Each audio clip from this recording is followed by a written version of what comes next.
À la claire fontaine, m'en allant promener. À la claire fontaine, m'en allant promener. J'ai trouvé l'eau si belle que je m'y suis baigné. Lui, à longtemps que je t'aime, jamais je ne t'oublierai.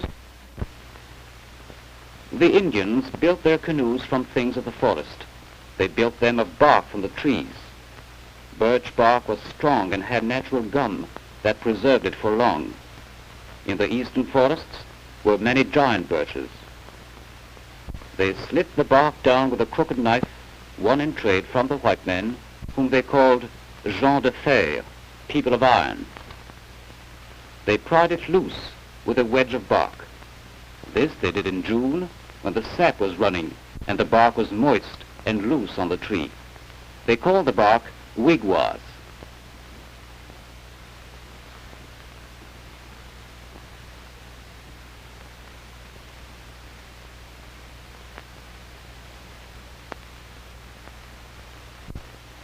The craft has been handed down to the sons of Matt Bernard, an Algonquin chief who still knows the secret of building as the ancient Indians built.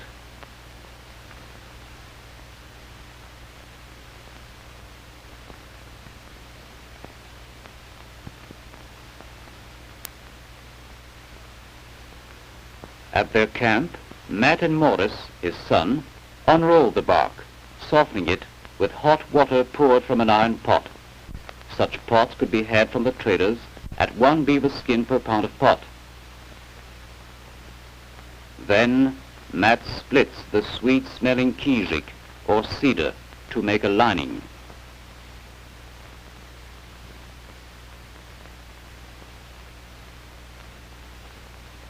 He lays the strips of cedar on the bark to protect it during the building. The frame is made by tying together at each end 2 long strips of pliable wood, such as cedar or ash. They are tightly bound with thongs of peeled basswood bark. Cross pieces are fitted and tied into place.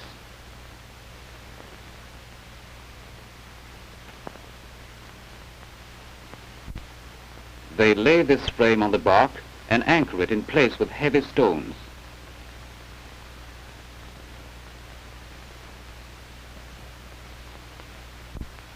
Then the canoe begins to take shape. They fold the ends up and hold them by a simple vise. They drive in stakes to hold the bark in shape. As they turn up the bark, they pour on hot water to keep it from splitting.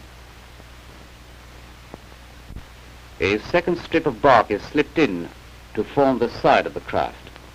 And then comes the longest task of all, a task that falls to the women, the sewing of seams in the bark.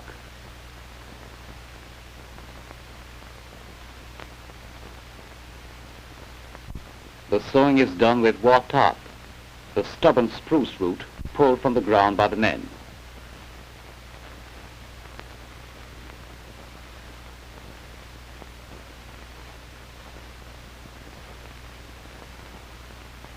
The tough fiber is carefully split.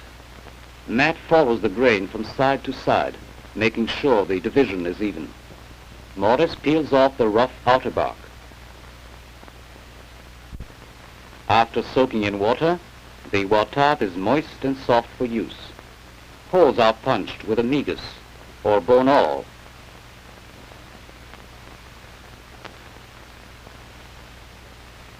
Matt's wife is Algonquin. She learned the skills of her grandparents, who were Indians of the woods. With them she lived in and from the forest. All the women work at the sewing, for the seams are long.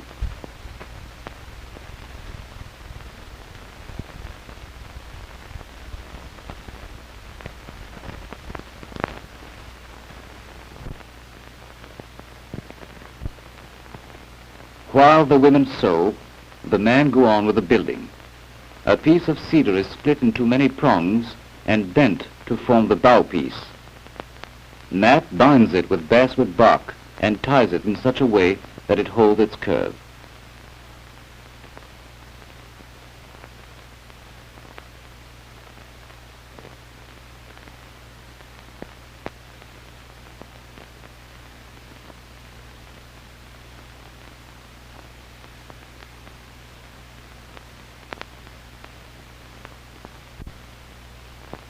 Then he trims the bark at the prow.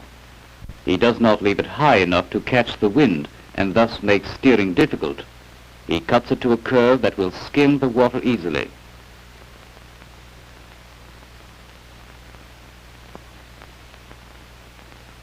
A gunwale is made to fit the canoe and fastened on with wooden pegs. Spruce root is used again as a binding. The gunwale must be strong and the binding firm, for a half-dozen voyageurs will entrust their lives to the hands that built the canoe.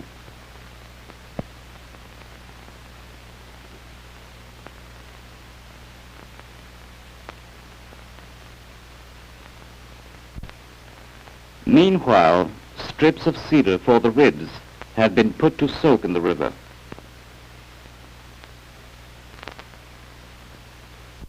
The wet cedar is easily bent.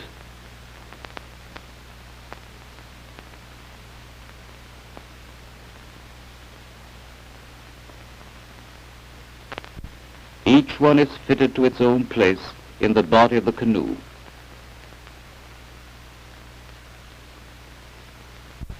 In this shape they dry, and Nat whittles the ends to fit in under the gunwale.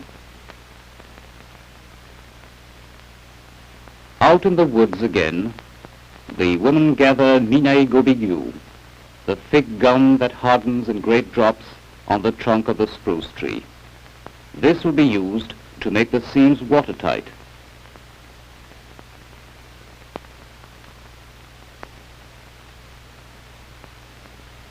First, the lumps of raw gum are placed in a bag and boiled in water.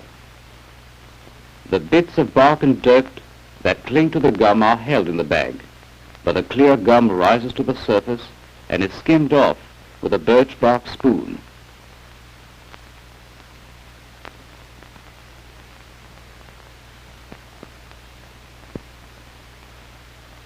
The hot liquid gum is dropped into cold water and hardens immediately so that it can be pulled until every drop of water is gone and it turns to the color of wild honey.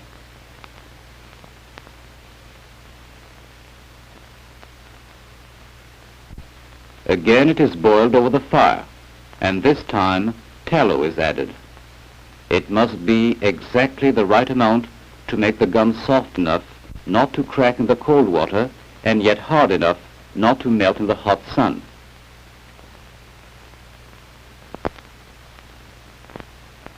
At last the gum is ready for use, and the seams are caulked on the inside with a simple brush made from the splayed end of an ashwood stick. The gum hardens on the seams, sealing the holes against the swift water. They line the canoe with cedar. It must be strong to keep the 2 tons of freight and the straining feet of the paddlers from pressing too hard against the bark and the root-sown seams.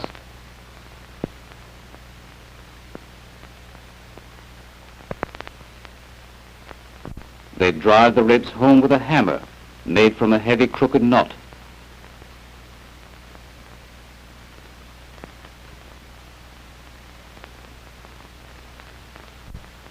Soon the canoe will be ready for launching, but first it must be caulked on the outside.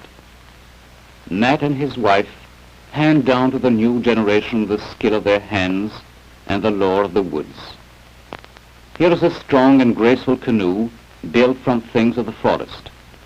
Bark of the silver birch, sweet-scented cedar wood, stripped bark of the basswood tree, spruce gum and ash wood, spruce root from the earth, tallow from animals caught in the hunt, all these put together by Indian craftsmen to build a canoe that is native to Canada's rivers. Dedans, sautons légère bergère, dansons-la légèrement. Moi qui suis garçon bandrille, je me suis engagé dedans. Moi qui suis garçon bandrille, je me suis engagé dedans. J'ai aperçu ma maîtresse qui dormait dans les haubans. Sautons légère bergère, dansons-la légèrement.